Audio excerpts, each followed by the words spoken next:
Hello students, let's see this question. So the question is monomer of the polymer is. So यहाँ पर आपको एक polymer given है, आपको बताना है कि इसका मोनोमर क्या है. ठीक है, तो की कॉन्सेप्ट की अगर हम बात करें इस क्वेश्चन में, तो की कॉन्सेप्ट आपका सिंपल यही है कि पॉलीमर्स जो हैं वो क्या होते हैं. तो पॉलीमर्स बेसिकली आप कह सकते हैं सिंपल मॉलिक्यूल्स की रिपीटिंग यूनिट से फॉर्म होते हैं. कई सारे सिंपल मॉलिक्यूल्स जब हैं वो रिपीट होते हैं बार बार, तो आपका क्या बनता है, पॉलीमर बनता है. और इन्हीं रिपीटिंग यूनिट्स को हम क्या कह देते हैं, these are called as monomer. ठीक है, अब चलिए देखते हैं यहाँ पर ये जो पॉलीमर आपको गिवन है इसमें क्या क्या हम मतलब जब भी हमें ऐसा स्ट्रक्चर दिया होता है तो उस केस में हम क्या करते हैं, कंपेयर करते हैं कि क्या ऑप्शन हो सकता है. ठीक है, और जो नहीं हो सकता उनको एलिमिनेट कर देते हैं.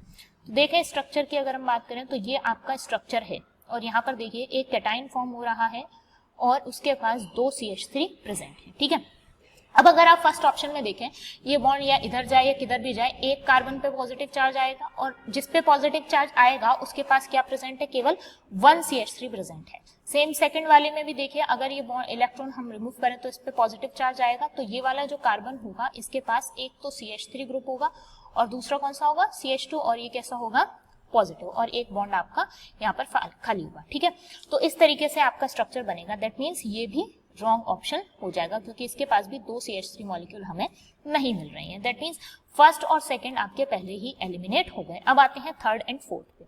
तो थर्ड वाले की अगर हम बात करें, थर्ड केस में इसके पास दो CH3 मॉलिक्यूल हैं.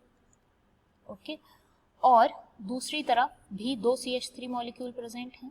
अब सपोज अगर हम इस इलेक्ट्रॉन पेयर को इधर या दूसरे वाले मॉलिक्यूल के साथ अटैच करने वाले हैं तो क्या होगा, देखिए CH3 double bond C, CH3 CH3. ठीक है, अगर हम यहाँ से बॉन्ड हटाते हैं तो हमें क्या मिलेगा, ये carbocation with single bond C, इधर आएंगे आपके मिथाइल ग्रुप.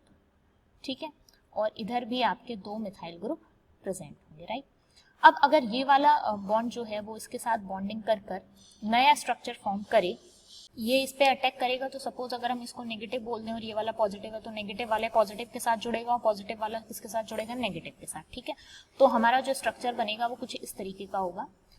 ये अगर मैं इसको पिंक से दिखाऊं तो पहले हम ग्रीन वाला ले लेते हैं और फिर उस पर ही अटैक करा रहे हैं. तो फर्स्टली हमने क्या किया, C, इस पे दो Me प्रेजेंट हैं.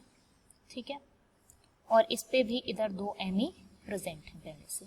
अब यहाँ पर ये वाला कार्बन आया, इसके पास ये C और यहाँ पर दो Me प्रेजेंट हैं.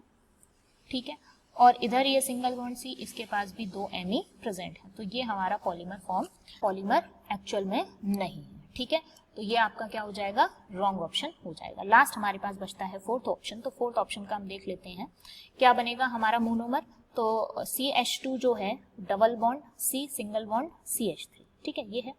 अगर मान लेते हैं ये बॉन्ड इस तरफ मूव किया तो इस पे पॉजिटिव चार्ज आएगा, तो आपका जो बना वो क्या बनेगा, C, CH3 CH3 और यहाँ पर CH3 पॉजिटिव. ठीक है, अब ये जब इसमें किसी इस पे अटैक करेगा तो इस पे अटैक करने के केस में क्या होगा, अगर ये नेगेटिव लेके चल रहे हैं हम तो अगले वाले में भी ये नेगेटिव होगा. तो इस पे जब ये अटैक करेगा तो ये कार्बन जो है इसके साथ अटैच होगा, और जब ये मान लेते हैं ये इसी से हम रिजेंबल कर लें तो इसके साथ अटैच होगा. तो यहाँ पर दो कार्बन के पास CH3 है और एक के पास क्या है, CH2 प्रेजेंट है. तो आपका फाइनल पॉलीमर आपको ये वाला मिल जाएगा. Okay, so the most appropriate answer of this question is option number 4. I hope you understand this question. All the best.